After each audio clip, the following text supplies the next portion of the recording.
Good morning students. हमारा last topic है that is the function of kidney and various other different organs that help in the excretion. हमने kidney के main functions के बारे में पढ़ा था कि जिसका मेन फंक्शन क्या है, to remove the nitrogenous waste which is produce in our body in a form of urea. तो यूरिया की रिमूवल में कौन हेल्प करता है? किडनी हेल्प करता है। और किस फॉर्म में निकलती है हमारे बॉडी में urea? In the form of urine. दूसरा जो मेन फंक्शन था किडनी का that is osmo regulation. Osmo regulation क्या था? हमने maintaining the ionic concentration of the body की सिचुएशंस के हिसाब से हमारी किडनी काम कर रही है। अगर आप वाटर इनटेक बहुत ज़्यादा ले रहे हो तो अलग टाइप ऑफ यूरिन फॉर्मेशन होता है, अगर वाटर इनटेक कम ले रहे हो तो कंसंट्रेटेड यूरिन फॉर्म हो रहा है। तो हमारी ये जो कंडीशंस हैं, कंडीशंस के हिसाब से हमारी यूरिन आउटपुट है वो चेंज हो रहा है। उसी प्रोसेस को हम क्या बोलते हैं? Osmo regulation. तो सिचुएशंस के हिसाब से whether it kidney form an hypertonic urine और ए हाइपोटोनिक यूरिन। ठीक है। थर्ड जो फंक्शन है किडनी का, maintaining the pH of the ion, कि ऑस्मो रेगुलेशन से आयनिक कंसंट्रेशन मेंटेन हो रहा है हमारे बॉडी फ्लूइड का। और बॉडी फ्लूइड क्या है? आपका ब्लड, जिसकी वजह से उसका जो पीएच है वो कांस्टेंट रहेगा। फोर्थ जो फंक्शन है किडनी का, कि किडनी एक हार्मोन भी बनाती है, इरिथ्रोपोएटिन।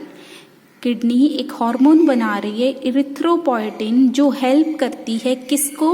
RBC formation. तो आरबीसी बनाने के लिए एक हार्मोन की ज़रूरत होती है, वो कौन निकालता है? किडनी निकालता है। तो ये मेन 4 फंक्शन थे हमारे किडनी के। तो अभी तक हमने देखा कि किडनी ही हमारा एक मेजर एक्सक्रीटरी ऑर्गन है, जो हमारी बॉडी से जितना भी वेस्ट बन रहा है, मेनली नाइट्रोजनस वेस्ट या और एक्सेस ऑफ आयंस, वो सारा यूरिन की हेल्प से हमारी किडनी बाहर निकाल रही है। लेकिन इसके अलावा भी और ऑर्गन्स हैं जो हमारे एक्सक्रीशन में हेल्प करते हैं। इन ऑर्गन्स को हम एक्सक्रीटरी ऑर्गन्स बोलते हैं। एसेसरी क्यों बोल रहे हैं बच्चे? क्योंकि इनका मेन फंक्शन वेस्ट बाहर निकालना नहीं है, ये मेन फंक्शन कोई और करते हैं, लेकिन ये एक्सक्रीटरी सिस्टम को असिस्ट करते हैं by removing excess of waste, help करते हैं एक्सेस ऑफ वेस्ट को बाहर निकालने में। लेकिन इनका मेन फंक्शन वेस्ट बाहर निकालना नहीं है, मेन फंक्शन कोई और है। तो हमारे 3 ऐसे ऑर्गन हैं जो एक्सक्रीशन में हेल्प कर रहे हैं, लंग, लीवर एंड स्किन। सबसे पहले हम लंग की बात करें। लंग क्या है? हमारा रेस्पिरेटरी ऑर्गन है जो एक्सचेंज ऑफ गैसेस करवाता है। ऑक्सीजन को हम इनहेल करते हैं और कार्बन डाइऑक्साइड को एक्सहेल करते हैं during the process of breathing. तो जो कार्बन डाइऑक्साइड हमारी रेस्पिरेशन के प्रोसेस में बन रही है, उसको रिमूव करना किसका काम है? लंग का है। ये मेन फंक्शन है हमारा लंग का। लेकिन जब बॉडी में एक्सेस ऑफ कार्बन डाइऑक्साइड बनेगी तो हमारी बॉडी क्या है? ठीक रूप से काम नहीं कर पाएगी, because carbon dioxide is poisonous. तो उसको जल्दी से जल्दी निकालने में कौन हेल्प कर रहा है? लंग। तो एक दिन में 18 लीटर ऑफ कार्बन डाइऑक्साइड हम बाहर निकालते हैं। तो जब हम कार्बन डाइऑक्साइड निकाल रहे हैं, इसके साथ few amount of water molecules भी बाहर जाते हैं अगर एक्सेस ऑफ वाटर हमारी बॉडी में है, और कुछ और हार्मफुल सब्सटेंस भी गैशियस की फॉर्म में लंग्स के थ्रू बाहर निकल जाते हैं। ठीक है। दूसरा जो मेन हमारा एक्सक्रीटरी एसेसरी ऑर्गन है that is the liver. Liver हमने पढ़ा था डाइजेस्टिव सिस्टम में, it is the largest gland of the body. Liver का मेन फंक्शन क्या है बच्चे? बाइल सिक्रीशन करना, है ना, जो हेल्प करता है किसमें? फैट की इमल्सिफिकेशन में, फैट की डाइजेशन में हेल्प करता है हमारा बाइल जूस, है ना। लेकिन इसके अलावा लिवर का और क्या फंक्शन है जो हम बात करेंगे एक्सक्रीशन में, क्या करता है लिवर, जितना भी यूरिया बन रहा है आपकी बॉडी में, ये यूरिया फॉर्मेशन, बॉडी में यूरिया फॉर्मेशन नहीं हो रही, बॉडी में क्या सिंथेसाइज होता है, फ्रॉम वेरियस प्रोटीन्स, प्रोटीन्स के टूटने के समय क्या बनता है, अमोनिया बनता है। लेकिन अमोनिया क्या है, हाईली पॉइजनस सब्सटेंस है, आपकी बॉडी इसको ज़्यादा देर तक सहन नहीं कर सकती। अगर किसी की बॉडी में अमोनिया का अमाउंट बहुत ज़्यादा हो जाता है तो उसका ब्रेन क्या हो जाएगा, डेड हो जाएगा। तो लिवर क्या करता है, जितना भी अमोनिया बॉडी में सिंथेसाइज हो रहा है ड्यूरिंग द प्रोटीन मेटाबॉलिज्म, उसको किस में कन्वर्ट कर रहा है, लेस पॉइजनस सब्सटेंस में, वो क्या है, यूरिया। वो साइकिल जिससे अमोनिया यूरिया में बदलता है उसको हम बोलते हैं ऑर्निथिन साइकिल। इसको डिटेल में नहीं करना, डिटेल आप हायर क्लासेस में जाके करोगे। तो आपने सिर्फ क्या समझना है, लिवर वो जगह है जहाँ पर अमोनिया किस में कन्वर्ट होता है, यूरिया में कन्वर्ट होता है, और वो कहाँ हो रहा है, mitochondria of the hepatic sales. तो जो यूरिया फॉर्मेशन हमारा यूरिया यूरिन में प्रेजेंट होता है, उसकी सिंथेसिस कहाँ हो रही है बच्चे, लिवर में हो रही है। फिर जितना भी यूरिया लिवर में सिंथेसाइज हुआ है वो कहाँ जाएगा, किडनी में जाएगा, ताकि वहाँ पर फिल्ट्रेशन हो सके ब्लड की, और यूरिया यूरिन फॉर्मेशन बनाकर बाहर एक्सपेल आउट कर सके। ठीक है, तो पहला फंक्शन क्या हुआ लिवर का, help in the production of the urea. दूसरा जो मेन फंक्शन है कि जितने भी आरबीसी सेल्स टूटते हैं आपके, हमने पढ़ा था कि आरबीसी सेल्स की 128 डेज की लाइफ होती है, उसके बाद वो डेड हो जाते हैं। तो जितने भी डेड सेल्स हैं आरबीसी सेल्स के, उनकी जो पिगमेंट डीकम्पोज होएगी, आरबीसी सेल में कौन सी पिगमेंट है, हीमोग्लोबिन। तो हीमोग्लोबिन डीकम्पोज होकर क्या बनाती हैं, बहुत सारे पिगमेंट्स बनाती हैं, बिलीरुबिन, बिलीवर्डिन और यूरोक्रोम। तो बिलीरुबिन, बिलीवर्डिन तो हमने बाइल सॉल्ट में पढ़े थे, है ना, बाइल जूस का पार्ट होते हैं। तो जो कहाँ हमारे डाइजेस्टिव वेस्ट, हमारा जो फीकल मैटर निकलता है एनस के थ्रू, उसके थ्रू ये बाहर निकल जाते हैं।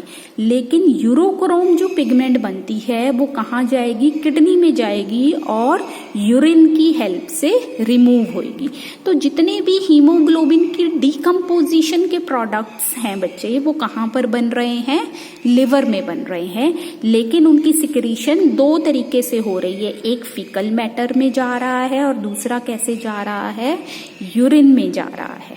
ठीक है, तीसरा क्या फंक्शन है, जितनी भी आपकी ड्रग्स होती हैं, जैसे आप कोई दवाई खा रहे हो तो उस दवाई की जो डीकम्पोजिशन है, जैसे आपने देखा होगा कई बार हम एक्स्ट्रा डोज ले लेते हैं दवाई की, आपको स्पेसिफिक प्रिस्क्रिप्शन से आप ज़्यादा डोज ले रहे हो, जैसे मान लो आपको कहा है कि एक गोली लेनी है या आधी गोली लेनी है, आप पूरी गोली ले लेते हो, तो क्या होगा, एक्सेस ऑफ ड्रग आपने अपनी बॉडी को दे दिया। तो वो जो एक्सेस ऑफ ड्रग है वो भी कहाँ पर डीकम्पोज होता है, लिवर में डीकम्पोज होता है। ठीक है, तो ये ड्रग डीकम्पोज होकर फिर आपके डाइजेस्टिव वेस्ट की फॉर्म में बाहर निकल जाता है इन द फीकल, जो भी एनएस के थ्रू आप वेस्ट बाहर निकालोगे उसके थ्रू निकल जाता है। ठीक है, तो लिवर का मेन फंक्शन सिर्फ क्या था, इमल्सिफिकेशन ऑफ फैट, लेकिन इसके अलावा ये तीन फंक्शन हमारा वेस्ट बाहर निकालने में मदद कर रहे हैं। इसलिए हम इसको क्या बोलते हैं, एसेसरी एक्सक्रीटरी ऑर्गन की। जितना भी वेस्ट यूरिया बन रहा है या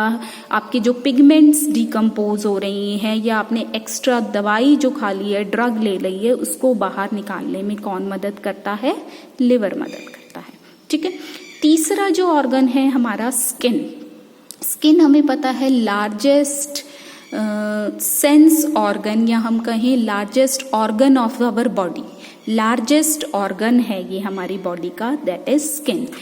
स्किन पर दो तरह की ग्लैंड्स प्रेजेंट होते हैं। ग्लैंड्स क्या होती हैं कि वो पार्ट जो कुछ सिक्रीशन रिलीज करती हैं, उन्हें हम क्या बोलते हैं, ग्लैंड्स बोलते हैं। तो दो तरह की ग्लैंड्स हमारे स्किन पर प्रेजेंट होती हैं, sweat gland and sebaceous gland. Sweat gland क्या है, ट्यूबुलर पार्ट होता है, इस तरीके से स्ट्रक्चर बने हुए हैं, और वो क्या निकाल रहे हैं, स्वेट निकाल रहे हैं। स्वेट के अंदर क्या प्रेजेंट होता है, पानी और कुछ सॉल्ट। ये मेन कंपोजिशन आपकी पसीने की। पानी आपने कई बार पसीने को टेस्ट किया होगा, that is salty in nature. क्यों? क्योंकि उसके अंदर क्या है, सोडियम क्लोराइड प्रेजेंट होता है। लेकिन कुछ अमाउंट ऑफ यूरिया भी हमारी पसीने के रूप में निकलता है। और जब आप बहुत ज़्यादा एक्सरसाइज कर लेते हो, सीवियर एक्सरसाइज करते हो, तो उस स्वेट में क्या आप एक्स्ट्रा एक और चीज प्रेजेंट होगी, दैट इज लैक्टिक एसिड। तो ड्यूरिंग हैवी एक्सरसाइज स्वेट में एक और चीज हो जाती है, that is lactic acid. Sweat का वैसे मेन काम क्या है बच्चे? आपकी बॉडी को कूल कर लेना, क्योंकि जैसे ही पानी बाहर आता है बाय इवेपोरेशन, वो पानी वेपर्स में बदल जाएगा। और वेपर्स में बदलने के लिए जो हीट चाहिए कहाँ से ली जाती है? From the body. बॉडी से हीट बाहर निकल जाएगी तो आपकी बॉडी को क्या लगेगा? ठंडा लगेगा, है ना। तो कूलिंग इफेक्ट देता है हमें कौन? स्वेट। लेकिन उस स्वेट में एक्स्ट्रा आयंस बाहर निकल रहे हैं और कुछ सब्सटेंसेस निकल रहे हैं बाहर that are harmful for our body. इसलिए हम इसको किस में डालते हैं? एसेसरी एक्सक्रीटरी ऑर्गन में। ठीक है। स्किन में एक और ग्लैंड प्रेजेंट होता है, दैट इज सेबेशियस ग्लैंड, और इसका दूसरा नाम क्या है? Oil gland. ये कहाँ पर प्रेजेंट होता है? At the bottom of hair follicle. जो आपके बाल स्किन पर प्रेजेंट होते हैं उनके नीचे प्रेजेंट होते हैं सेबेशियस ग्लैंड, जो क्या है? चिकने पदार्थ, जितना भी आपका जो फैट कंटेंट है, एक्स्ट्रा फैट कंटेंट, जैसे लिपिड हो गए, फैटी एसिड, स्टीरॉयड, वैक्सेस, ये सारे क्या हैं? यहाँ से निकलते हैं। और वो सिक्रीशन को, उस ऑयली सिक्रीशन को हम क्या बोलते हैं? सीबम बोलते हैं। तो extra fat are released from oil glands is called sebum, which is present at the base of the hair follicles। ठीक है। तो सेबेशियस ग्लैंड्स जो हैं वो हाईली एक्टिव कब हो जाते हैं? जब कोई भी बच्चा एडोलसेंट एज पर पहुंचता है। उससे पहले सेबेशियस ग्लैंड्स क्या होते हैं? इनएक्टिव होते हैं। आपने देखा होगा छोटे बच्चों की जो स्किन है वो बिल्कुल स्मूथ रहती है, उन पे किसी भी तरह की चिकनाहट नहीं होती है, दैट इज क्वाइट स्मूथ। जबकि जैसे ही हम एडोलसेंट एज पर पहुंचते हैं हमारे ये ऑयल ग्लैंड्स क्या हो जाते हैं? एक्टिव हो जाते हैं, जिसकी वजह से क्या निकलता है? ऑयली सिक्रीशन, जिसे हम क्या बोलते हैं? सीबम। ठीक है। तो ये आपका चैप्टर कंप्लीट हुआ। Thank you.